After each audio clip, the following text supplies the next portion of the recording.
Oh my goodness, that just makes me wanna no, stop.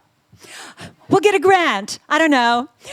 Very last but not least on any level at all, we've got the wonderful Allison Moon.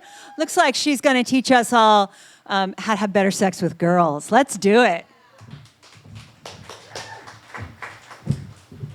Hello. This is from my newest book, Girl Sex 101, emphasis on the 101. Many of you are probably beyond this, but it's always helped to get a little refresher. This is from the Identity and Integrity chapter.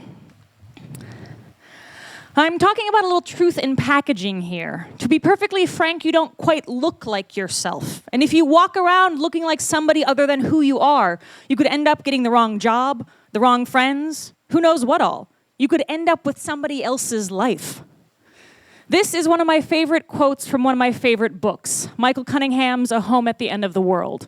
I read this book right after college when I was living in Los Angeles and miserable about so many things, among which were my sex life and gender presentation. I put the book down, picked up some scissors, tied my long peroxide blonde hair into a braid, and cut it off. I stood in front of the mirror, braid in hand, and sighed in relief. Then I marched to my closet, grabbed a sports bra, a baggy plaid shirt, and an ace bandage. Don't do that.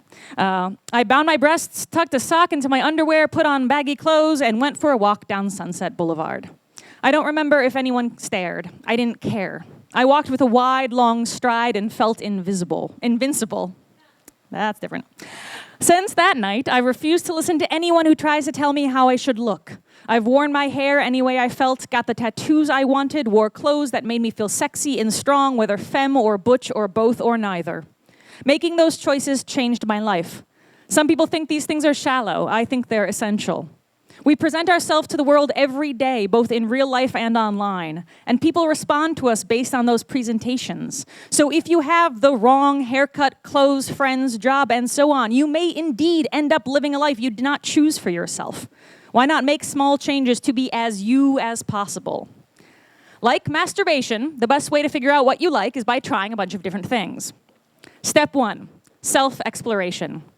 This often starts as a solitary intellectual exercise. What would it feel like to wear this leather corset? Or an emotional one. Oh God, I want to wear that leather corset. This phase can last a long time, sometimes even a lifetime. Popularly, we tend to think of people who have a solo exploratory practice as fetishists of some type, but often it's that those folks are in the nascent stages of a full-fledged identity. Step 2, public experimentation. When you've tried on your identity in solitude, it's common to want to present it to the world. Sometimes this is in controlled environments, queer clubs, among friends, costume parties only, etc. Sometimes it's in tiny increments, like wearing fingernail polish, a certain kind of underwear, etc. Or sometimes you'll come crashing out of the closet like so many drag kings and queens I knew in college. How you do it is up to you. When we present something to the world that we feel is really true for us, the stakes feel much higher. Positive feedback can feel extremely good here, and negative feedback can be devastating. What we can do to keep negative feedback from destroying your ego is tying your presentation to an indefatigable truth. It's that part of you that is unfuckwithable. It is the part of you that says, fuck all y'all, I'm fabulous. No matter how meek we are in real life, we all have that part of us somewhere. It's your job to find out where that piece is and nurture it. Step 3, identification and integration. Sometimes this kind of experimentation is just dress up or play, but sometimes we strike identity gold. When that happens, do what gold miners do and follow that vein. Explore the cultural signifiers and identities immediately around that thing you love and see what else fits. For instance, if you find yourself fascinated by sharp suits, suspenders, and tietacks, you may want to check out Dapper Dandy culture, steampunk, or other things related to high-end menswear and the culture around it. If you put on a feather boa and feel luscious, maybe you'll want to check out burlesque, femme culture, drag, stripping, or more things where a boa is a common accessory. Read books by people who have similar identities you're curious about.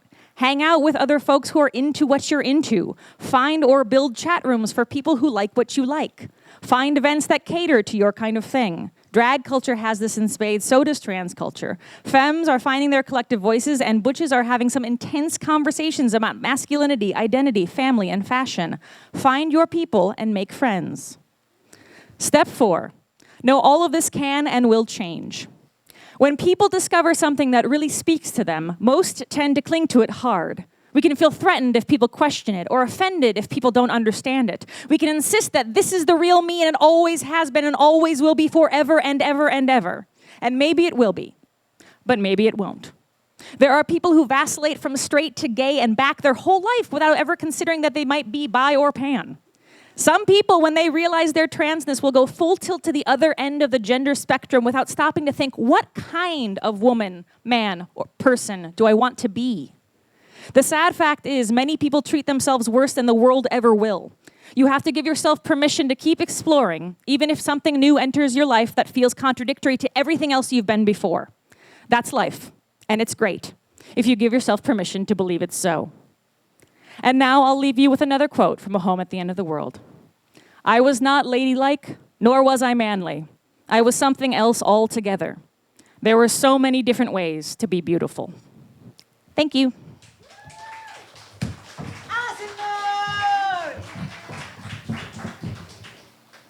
Allison Moon, thank you. Oh my God, everyone.